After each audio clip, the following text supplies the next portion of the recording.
Bismillahirrahmanirrahim.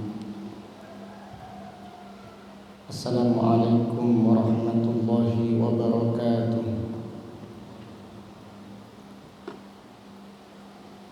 Innal hamdalillah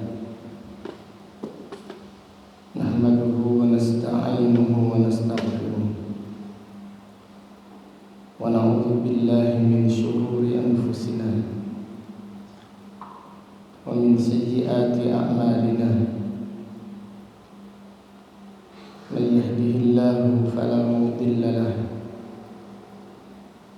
wa man yudlil fala hadiya lahu. Wa asyhadu an la ilaha illallah wahdahu la syarika lahu wa asyhadu anna Muhammadan abduhu wa rasuluh. Amma ba'du fa inna asdaqal hadits kitabullah wa khairal hadi hadi Muhammadin sallallahu alaihi wasallam wa syarrul umuri muhdatsatuha wa kullu muhdatsatin bid'ah wa kullu bid'atin dhalalah wa kullu dhalalatin finnar. Allahumma faqihna fid din. Allahumma inna nas'aluka ilman nafi'an wa rizqan thayyiban wa amalan mutaqabbalan. Allahumma inna na'udzubika min ilmin la yanfa' wa min qalbin la yakhsha' wa min nafsin la tashba' wa min da'watin la yustajabu laha. Alhamdulillah, pada pagi yang berbahagia ini, yaitu hari Senin tanggal 23 bulan Jumada al-Akhirah tahun 1444 Hijriah, dengan izin Allah Ta'ala kita melanjutkan kembali kajian kitab Al-Jami' As-Sahih Al-Musnad min hadisi Rasulullah sallallahu alaihi wasallam wa sunanihi wa ayyamihi, yang ditulis Al-Imam Abu Abdullah Muhammad ibn Ismail ibn Ibrahim ibn al-Mughirah ibn Bardisbah Al-Bukhari Al-Ju'fi maulahu, imam besar kaum muslimin yang dilahirkan pada tahun 194 Hijriah dan meninggal dunia pada tahun 256 Hijriah, rahimahullahu ta'ala rahmatan wasi'ah. Qala al-Imam Al-Bukhari rahimahullah, babu du'a'il imam ala man nakasa ahdan. Bab imam berdoa meminta laknat kepada Allah kepada kaum yang mengingkari perjanjian. Bab imam mendoakan laknat kepada kaum yang mengkhianati perjanjian. Jadi tambahan faedah ya ikhwan, di dalam bahasa Arab ada ad-du'a'u lahu, ada ad-du'a'u alaihi, yad'u li fulan. Ad-du'a'u lahu artinya mendoakan apa? Apa Yazid? Kebaikan. Adapun yad'u alaihi mendoakan apa? Laknat. Yad'u lahu, yad'u alaihi. Tambahan faedah di dalam bahasa Arab. Bab ini jadi tambahan faedah tadi, ad-du'a lahu artinya mendoakan kebaikan. Adapun ad-du'a'u alaihi artinya mendoakan laknat, mendoakan keburukan. Bab ini Al-Imam Bukhari, pada bab ini Al-Imam Al-Bukhari rahimahullah menjelaskan dibolehkannya mendoakan laknat kepada kaum yang mengkhianati perjanjian.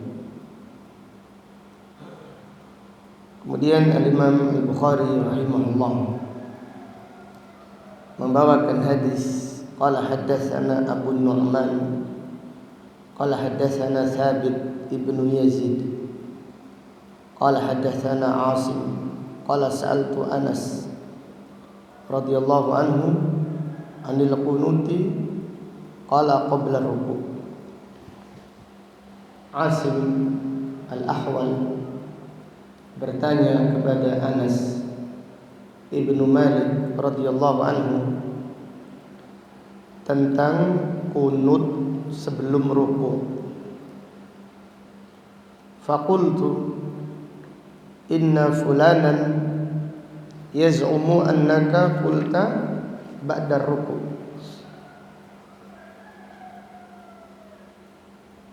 Asim berkata, aku berkata kepada Anas, sesungguhnya fulan mengakui bahwasannya engkau mengatakan kunut setelah ruku'. Qala kadzaba. Anas bin Malik berkata kadzaba. Fulan dusta, artinya akhta. Fulan keliru. Thumma haddatsana anin Nabi sallallahu alaihi wasallam. Kemudian Anas menyampaikan hadis dari Nabi sallallahu alaihi wasallam annahu qanata syahran ba'da ruku', bahwasannya Nabi sallallahu alaihi wasallam kunut 1 bulan setelah ruku'. Jadi kunut yang dimaksud adalah kunut nazilah. Kunut nazilah disyariatkan ba'da ruku'. Kunut nazilah disyariatkan ba'da ruku'. Dan kunut nazilah disyariatkan di setiap salat 5 waktu. Kunut nazilah disyariatkan setiap salat 5 waktu. Jadi Rasulullah sallallahu alaihi wasallam kunut yaitu setelah ruku', yaitu kunut nazilah. Adapun kunut witir, kunut witir al-amru fihi wasi'. Kunut witir al-amru fihi wasi'. Kunut witir itu luas. Kunut witir itu luas. Boleh sebelum ruku' karena terdapat riwayat tentang kunut sebelum rukuk, yaitu kunut witir. Nabi SAW melakukannya. Demikian pula al-kunut ba'da rukuk. Jadi para salaf apabila memasuki pertengahan Ramadan, mereka kunut ba'da rukuk. Maka Imam Bukhari dalam hal ini menulis babu al-kunut qabla rukuk wa ba'da rukuk. Bab kunut setelah atau sebelum rukuk atau setelah rukuk. Al-amru fihi wasi'. Ini semuanya disyariatkan dan pernah dilakukan Rasulullah sallallahu alaihi wasallam.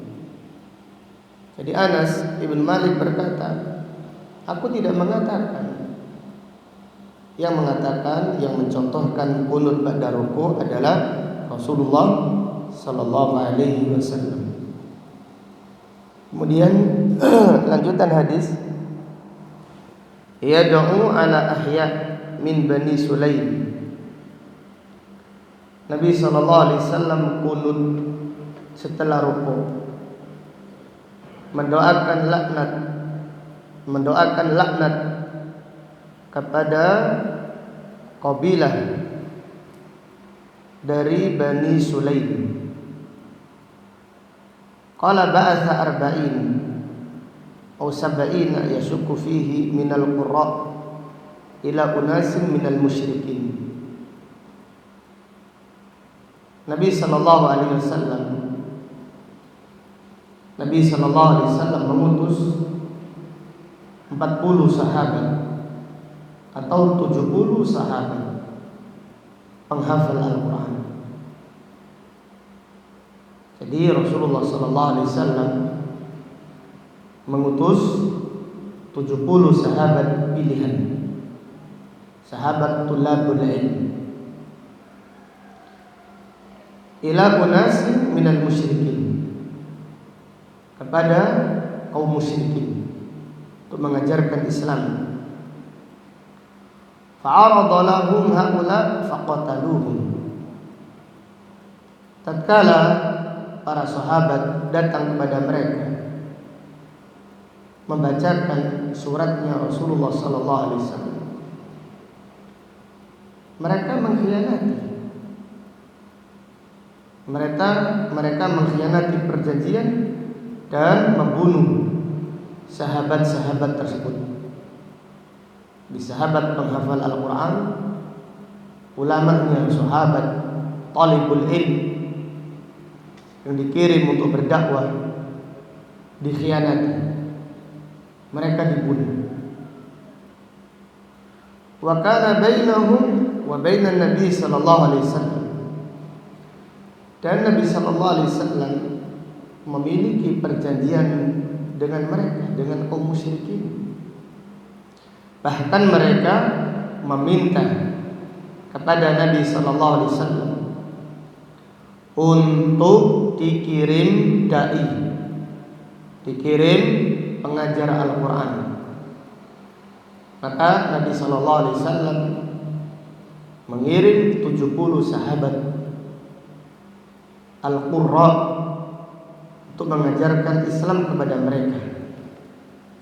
Namun mereka mengkhianati perjanjian dengan Rasulullah sallallahu alaihi wasallam, dan sahabat-sahabat tersebut semuanya dibunuh. Ada 70 sahabat tersebut dibunuh. Yang pertama kali dibunuh adalah pamannya atau khalnya Anas ibnu Malik radhiyallahu anhu, yang namanya Haram ibnu Milhan. Yang namanya Haram ibnu Milhan. Haram ini adalah pimpinan rombongan. Tatkala Haram sampai di tempat tujuan, maka Haram menghadap pimpinan kabilah tersebut. Kemudian haram membacakan suratnya atau wasiatnya Rasulullah sallallahu alaihi wasallam. Kemudian salah satu pimpinan kabilah tersebut memberi isyarat dengan mata. Dan haram ditusuk dengan tombak dari belakang, sehingga tombak atau panah tembus dari punggung ke dadanya. Setelah melihat yaitu senjata yang tembus dari punggung sampai dada, haram tidak menunjukkan kegelisahan, tidak menunjukkan penyesalan. Haram berkata Allahu Akbar, fuztu wa rabbil Ka'bah. Allahu Akbar, aku telah menang demi Allah, Tuhannya Ka'bah. Padahal haram melihat kematian, melihat darah, melihat tombak tertancap dari punggung sampai dadanya. Berkata Allahu Akbar, gembira, fuztu wa rabbil Ka'bah, aku telah menang demi Allah, Rabb, Tuhannya Ka'bah. Karena itu adalah kemenangan yang hakiki bagi pejuang di jalan Allah, yaitu meninggal dunia husnul khatimah, yaitu meninggal dunia syahid di jalan Allah Subhanahu wa taala. Allah menutup usia dengan kebaikan. Itu adalah kemenangan yang hakiki. Jadi para sahabat tidak ada yang menyesali, semuanya terbunuh. Setelah itu turun ayat Al-Quran yang mansukh, itu yang bunyinya ballighu qaumana an laqina rabbana waqad radina waqad radiya anna waqad radiya anna. Sampaikan kepada keluarga kami telah bertemu dengan Allah, Allah telah meridhoi kami. Dan mereka berbahagia, mereka bergembira bertemu dengan Allah Subhanahu wa taala. Padahal mereka ini dibantai. Padahal mereka ini dibantai massal. Mereka itu dikhianati. Namun mereka berbahagia meninggal dunia, yaitu di jalan Allah Subhanahu wa taala. Anas bin Malik berkata, Anas bin Malik radhiyallahu anhu berkata, "Wa ma ra'aituhu wajada ala ahadin ma wajada alaihi." Aku tidak pernah menjumpai Rasulullah sallallahu alaihi wasallam marah kepada seorang pun seperti kemarahan Nabi sallallahu alaihi wasallam kepada mereka. Itu Nabi sallallahu alaihi wasallam marah pada orang-orang yang mengkhianati perjanjian, sehingga Nabi sallallahu alaihi wasallam mendoakan laknat atas mereka. Dari hadis ini terdapat beberapa faedah dan pelajaran yang bisa diambil. Fihi yajuzu lil imam an yad'uwa ala man nakatha ahdan. Dibolehkan bagi imam mendoakan laknat kepada kaum yang mengkhianati perjanjian. Dibolehkan bagi imam mendoakan laknat kepada kaum yang mengkhianati perjanjian. Kemudian pelajaran berikutnya, jadi pada kaum yang mengkhianati perjanjian didoakan supaya Allah melaknat mereka. Adapun kaum yang tidak mengkhianati perjanjian, orang-orang kafir yang tidak mengkhianati perjanjian, orang kafir yang tidak berbuat zalim, maka dianjurkan mendoakan apa? Mendoakan supaya mereka mendapat apa? Petunjuk. Jadi orang-orang kafir yang tidak berbuat zalim, yang tidak mengusir kaum muslimin, yang tidak mengkhianati perjanjian, dianjurkan bagi kita untuk mendoakan kebaikan, untuk mendoakan supaya mereka mendapatkan petunjuk. Dan ini adalah petunjuk atau yang dicontohkan Rasulullah sallallahu alaihi wasallam. Pelajaran berikutnya, fihi al-qunutu fi an-nawazil yakunu ba'da ruku'. Qunut nazilah, qunut nazilah dikerjakan setelah ruku'. Qunut nazilah dikerjakan setelah ruku', itu setelah membaca sami Allahu liman hamidah rabbana walakal hamd, baru membaca doa qunut nazilah. Pelajaran berikutnya, wa amma qunutul witr yajuzu qabla ruku' wa ba'da ruku'. Adapun qunut witir dibolehkan sebelum ruku' dan setelah ruku'.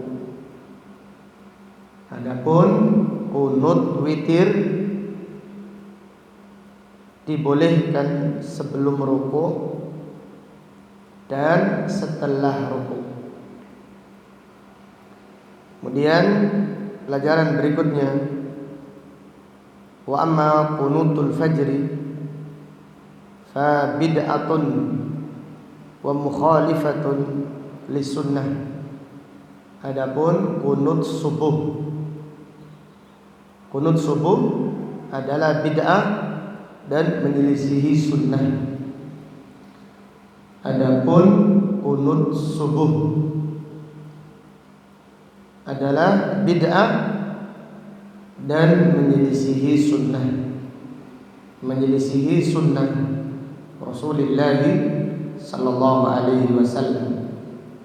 Jadi qunut subuh, setiap subuh qunut ini muhdats, perkara baru, bid'ah yang menyelisihi sunnah Rasulullah sallallahu alaihi wasallam. Kemudian pelajaran berikutnya, fihi masyru'iyatu irsali ad-du'at ilal qura. Disyariatkan mengutus para dai ke desa-desa dan daerah-daerah. Disyariatkan mengutus para dai. Jadi yang diutus para dai bukan orang awam, seperti jamaah tabligh yang mengirim orang-orang awam. Jadi mereka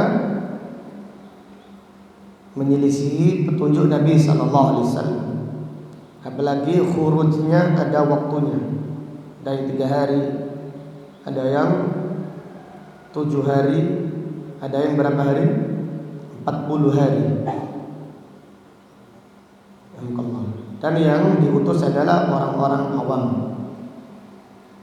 Maka yang dilakukan jamaah tabligh menyelisihi sunnah Nabi sallallahu alaihi wasallam, dan jamaah tabligh adalah jamaah bid'iyah, jamaah yang bid'ah sufiyah, yang yaitu menyelisihi petunjuk Nabi sallallahu alaihi wasallam. Kemudian pelajaran berikutnya, fihi ahammiyatu tarbiyati talabah tarbiyatan jiddiyah. Pentingnya mentarbiyah, pentingnya mendidik penuntut ilmu dengan pendidikan yang sungguh-sungguh. Pentingnya mendidik penuntut ilmu dengan pendidikan yang sungguh-sungguh. Jadi penuntut ilmu yang sungguh-sungguh, yang dididik dengan pendidikan yang sungguh-sungguh, pendidikan yang benar. Ketika dikirim untuk berdakwah, mereka semangat.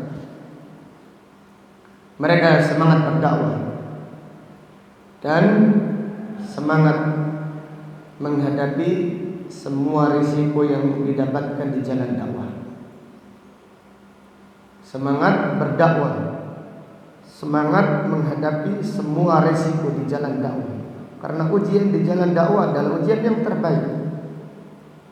Sabar di jalan dakwah adalah sabar yang terbaik. Dan ini yang dicontohkan oleh para sahabat radhiyallahu anhum. Mereka dididik oleh Nabi sallallahu alaihi wasallam dengan pendidikan yang sungguh-sungguh. Dididik dengan keikhlasan, dengan kesabaran, dengan adab yang mulia, dengan ketaatan. Sehingga tatkala dikirim oleh Nabi sallallahu alaihi wasallam, kemudian sampai di tempat tujuan dibantai, sampai di tempat tujuan dikhianati. Tidak ada satupun dari mereka yang meratapi, masa muda kita sudah habis, tidak sempat main-main, tidak sempat ini, tidak sempat itu. Tidak ada penyesalan bagi mereka. Bahkan turun ayat Al-Quran, mereka mengatakan, balighu anna qaumana, sampaikan kepada kaum kami, kami sudah bertemu Allah. Faradiya anna, Allah ridha kepada kami, kami ridha dengan pahala yang di sisi Allah. Allahu Akbar. Fajidna bimithlihim, datangkan pada kita generasi seperti mereka. Paling tidak generasi yang mencontoh mereka. Tashabbahu illam takunu mithlahum inna tashabbuha bil kirami falahu. Serupailah mereka walaupun kalian tidak bisa persis seperti mereka, karena menyerupai orang-orang yang mulia adalah kemenangan. Tashabbahu illam takunu mithlahum inna tashabbuha bil kirami falahu. Serupailah mereka walaupun kalian tidak bisa persis seperti mereka, karena menyerupai orang-orang yang mulia adalah kemenangan. Jadi kita persis dengan sahabat Al-Ansor itu mustahil. Tetapi paling tidak contohlah mereka, serupailah mereka, kagumilah mereka. Di mereka dididik oleh Nabi sallallahu alaihi wasallam dengan pendidikan yang sungguh-sungguh. Sahabat ini Al-Qurra, ini sahabat miskin, sahabat yang sederhana, sahabat Al-Ansar. Apabila Nabi sallallahu alaihi wasallam menganjurkan sedekah, maka mereka nyari kayu bakar, nyari kayu dijual, kemudian mereka bersedekah. Kemudian mereka bersedekah. Ketika Nabi sallallahu alaihi wasallam menganjurkan sedekah, mereka tidak punya uang. ada yang pergi ke pasar, ada yang pergi ke hutan-hutan atau ke padang pasir mencari ikan, mendatangi pepohonan-pepohonan milik umum, kemudian ada kayu kering diambil untuk dijual, kemudian mereka bersedekah. Ini ashabul qura. Dididik Nabi sallallahu alaihi wasallam dengan pendidikan sabar di jalan ilmu. Dididik dengan pendidikan mental yang tangguh, mental baja. Dan mereka berjuang di jalan Allah. Pada akhirnya mereka gugur jalan Allah Subhanahu wa ta'ala. Pelajaran berikutnya fihi fadlus syahadah fisabilillah. Keutamaan mati syahid di jalan Allah. Keutamaan mati syahid di jalan Allah. Jadi orang-orang yang beriman itu tidak meratapi mati syahid. Bahkan mereka gembira mati syahid. Bahkan mereka minta mati syahid. Minta mati syahid. Jadi orang-orang yang beriman itu minta mati syahid. Nabi sallallahu alaihi wasallam minta mati syahid. Umar bin Al-Khattab minta mati syahid. Para sahabat radhiyallahu anhum meminta mati syahid, meninggal dunia di jalan Allah. Karena husnul khatimah yang paling tinggi derajatnya adalah asy-syahadah fisabilillah. Rasulullah sallallahu alaihi wasallam bersabda, "Man sa'ala asy-syahadata bisidqin ballaghahu Allah manazil asy-syuhada wa in mata ala firasy." Siapa yang meminta mati syahid dengan jujur, Allah akan menyampaikannya ke derajat orang yang mati syahid, walaupun dia meninggal dunia di atas tempat tidurnya. Man sa'ala Allah asy-syahadata bisidqin ballaghahu Allah manazil asy-syuhada wa in mata ala firasy. Siapa yang meminta kepada Allah, yaitu meminta mati syahid dengan jujur, dengan yakin, maka Allah menyampaikan kepadanya derajat orang-orang yang mati syahid walaupun dia meninggal dunia di atas ranjangnya atau di atas tempat tidurnya. Demikian yaitu yang dicontohkan oleh para sahabat radhiyallahu taala anhum. Wal jazaa'u min jinsil amal, balasan sesuai perbuatan. Wal jazaa'u min jinsil amal, balasan itu sesuai dengan perbuatan. Karena perbuatan mereka semangat di jalan Allah, perbuatan mereka semangat yaitu menuntut ilmu, semangat mengamalkan ilmu, maka pada akhirnya mereka dikirim untuk berdakwah. Dan mereka tidak pilih-pilih ketika dikirim berdakwah. Ya Rasulullah, kemana ini? Apa jaminannya? Apa jaminan di hari tuanya? Apakah ada gajinya, ada tunjangannya apa? Apakah ada uang pensiun? Apakah ada ini, apakah ada itu? Nah, mereka berangkat sampai di tempat malah dikhianati. Mereka berbahagia dengan apa yang mereka yaitu dapatkan di jalan Allah Subhanahu wa taala. Wallahu taala a'lam. Kemudian pelajaran bab berikutnya, qala al-Imam al-Bukhari rahimahullah, bab amanin nisa wa jiwarihinna. Bab jaminan keamanan seorang wanita dan perlindungan mereka.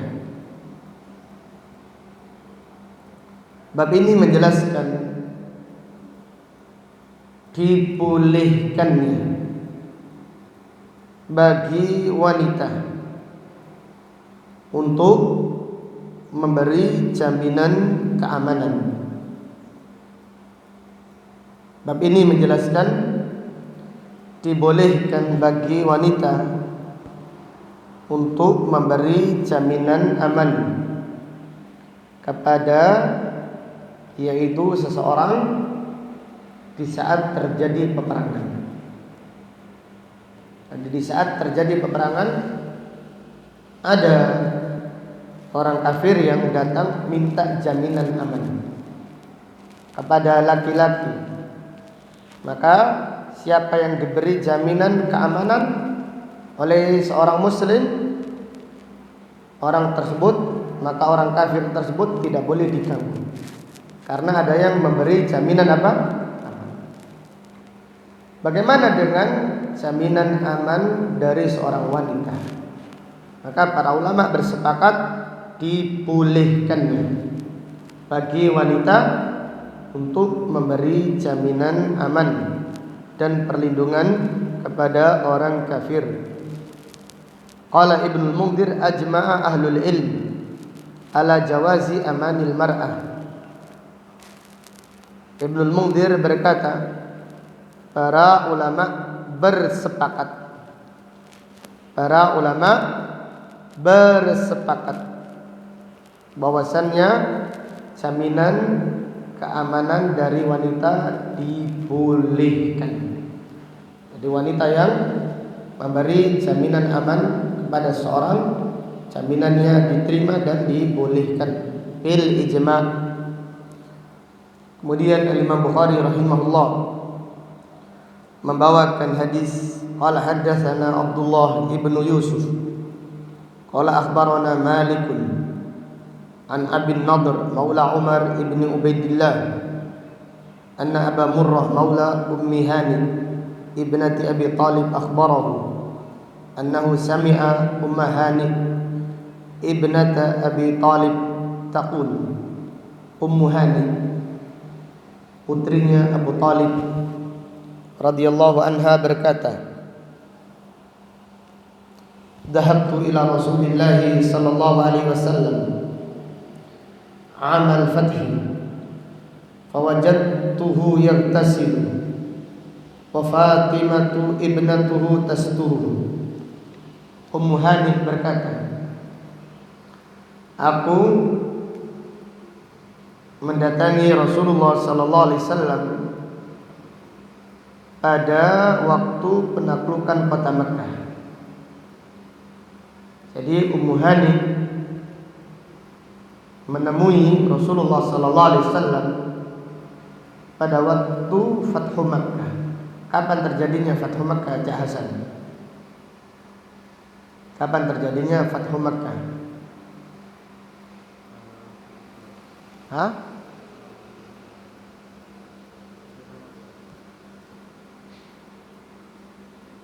Ramadan. Kemarin itu 17 Ramadan perang apa? Perang Badar. Perang Badar terjadi pada tanggal 17 Ramadan. Bulan Ramadan sudah benar. Jasan benar. Fathu Makkah terjadi pada bulan Ramadan. Tahun berapa, Khalid?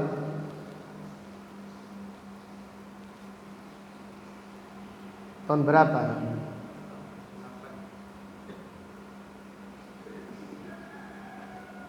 PCI Jarkasi ya? Iya, Syukron Jarkasi. Tahun ke-8 Hijriah. Fathu Makkah terjadi pada tahun ke-8 Hijriah. Balik pada hadis.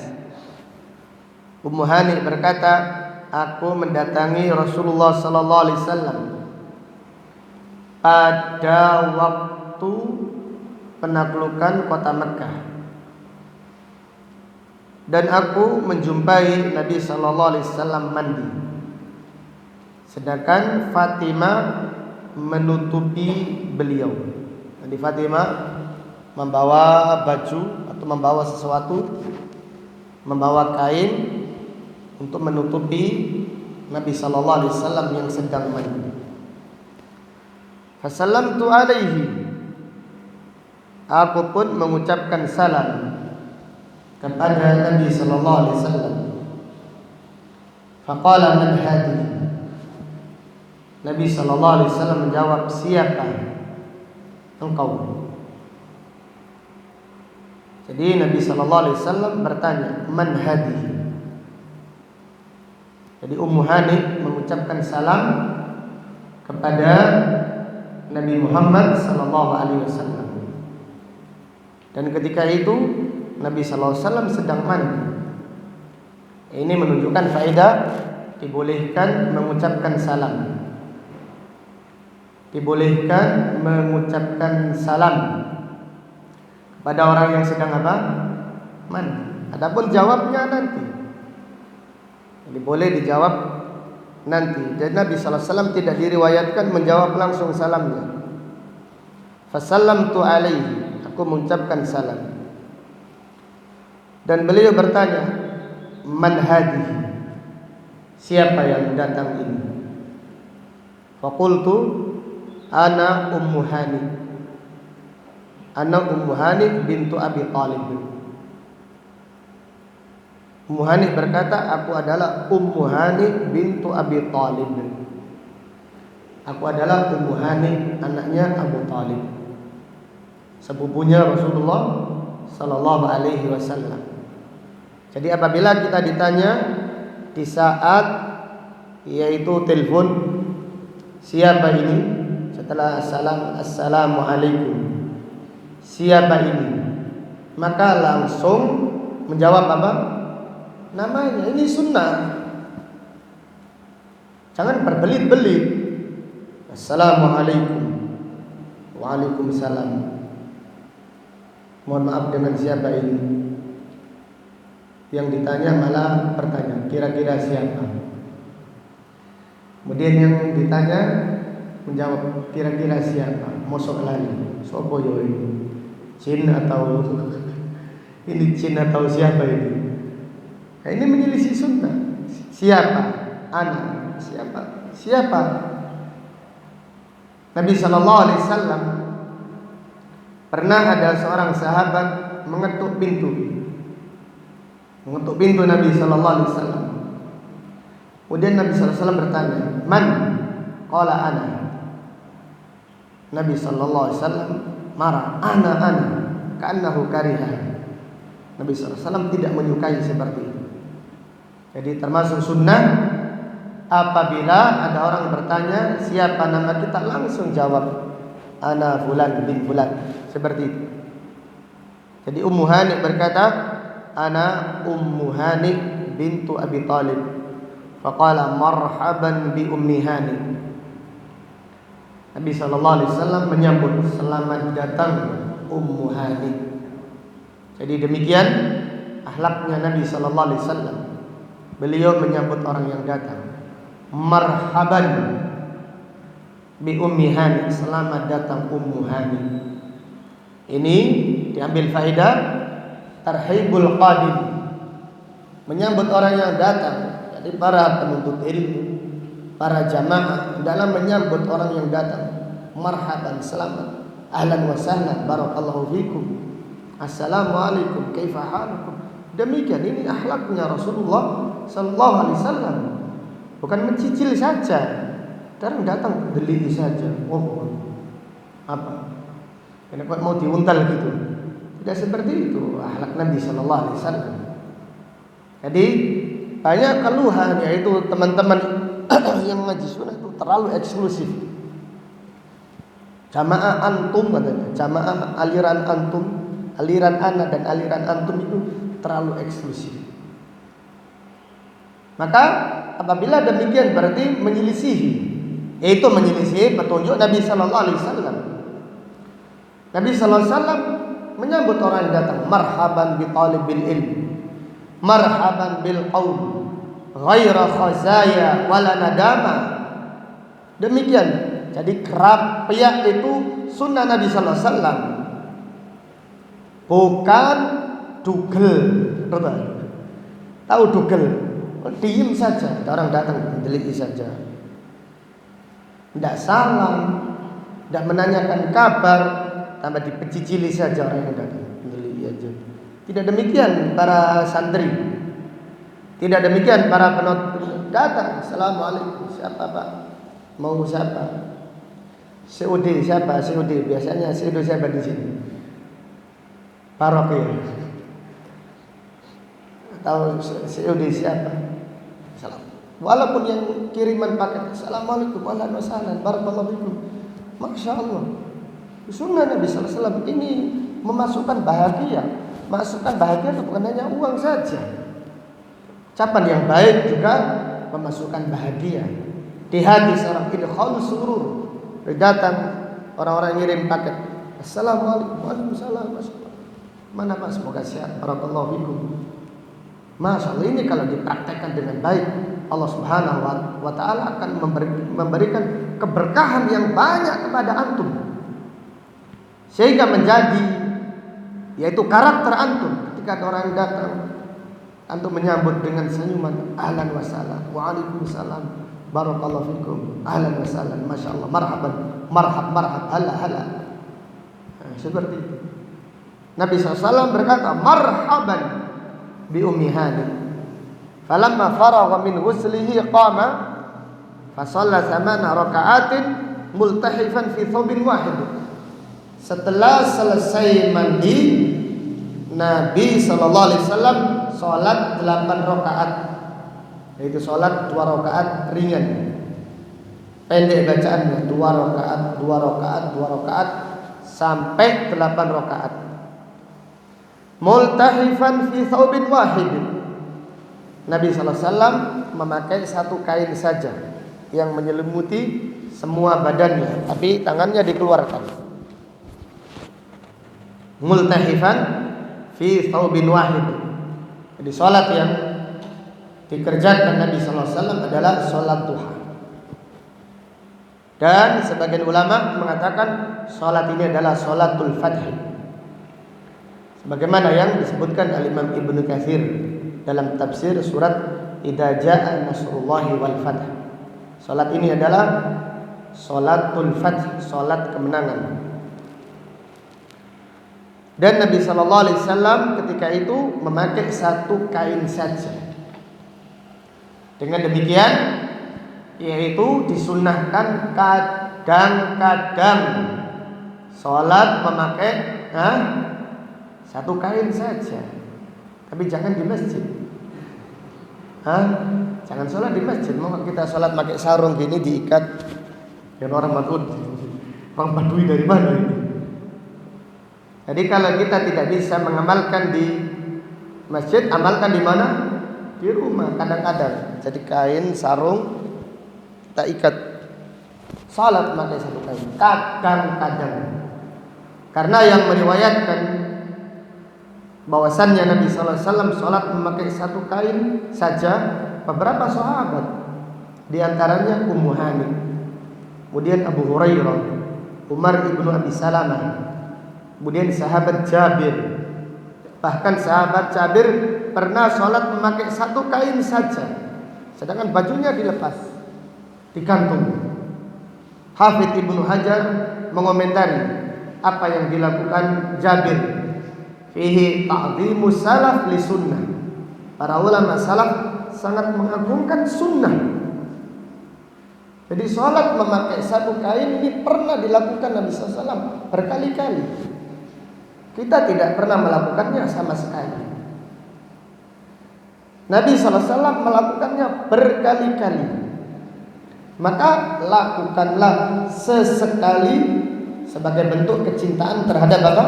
Sunnah, ta'zimu sunnah. Kerjakan di rumah. Contohnya sholat tahajud, itu kita sengaja pakai sarung saja, diikat, atau memakai satu kain saja. Kalau punya satu kain yang tebal seperti selimut yang doreng itu, selimut yang warna apa itu bergaris itu, selimutkan. Dan sholat memakai satu kain saja. Ini pernah dilakukan oleh Rasulullah Sallallahu Alaihi Wasallam berkali-kali. Di antaranya hadis ini. Kembali kepada hadis, Ummu Hani berkata, "Faqultu ya Rasulullah, za'ama ibnu ummi aliyun annahu qatilun rajulan qad ajartuhu fulan ibna Hubairah. Ya Rasulullah, Ali ibnu Abi Thalib dia mengakui akan membunuh fulan yang sudah aku beri jaminan aman. Bagaimana ya Rasulullah? Aku memberi jaminan aman kepada ibnu Hubairah, tapi Ali akan membunuhnya.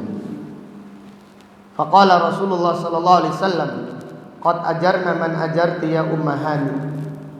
Nabi sallallahu alaihi wasallam bersabda, kami memberi jaminan aman siapa orang yang engkau beri jaminan aman, wahai Ummu Hani.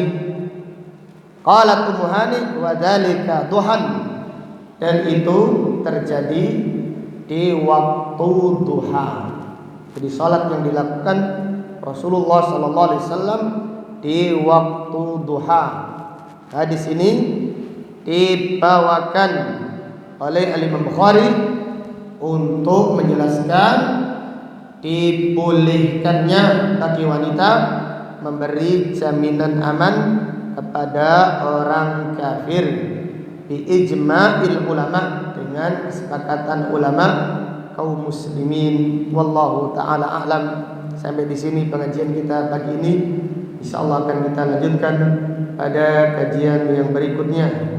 Allahumma qsim lana min khasyatika ma tahulu bihi bainana wa baina ma'asik, wa min ta'atika ma tuballighuna bihi jannatak, wa min al-yaqini ma tuhawwinu bihi 'alaina masa'ibad dunya. Allahumma matti'na bi asma'ina wa absarina wa quwwatina ma ahyaytana waj'alhu al-waritha minna waj'al tha'rana 'ala man dhalamana wansurna 'ala man 'adana wa la taj'al musibatana fi dinina wa la taj'al ad-dunya akbara hammina wa la mablagha ilmina wa la tusallit 'alaina man la yarhamuna. Subhanakallahumma wa bihamdika asyhadu an la ilaha illa anta astaghfiruka wa atubu ilaik. Wassallallahu ala nabiyyina Muhammadin wa ala alihi wa sahbihi wa sallama tasliman katsira. Walhamdulillahi rabbil alamin. Assalamualaikum warahmatullahi wabarakatuh.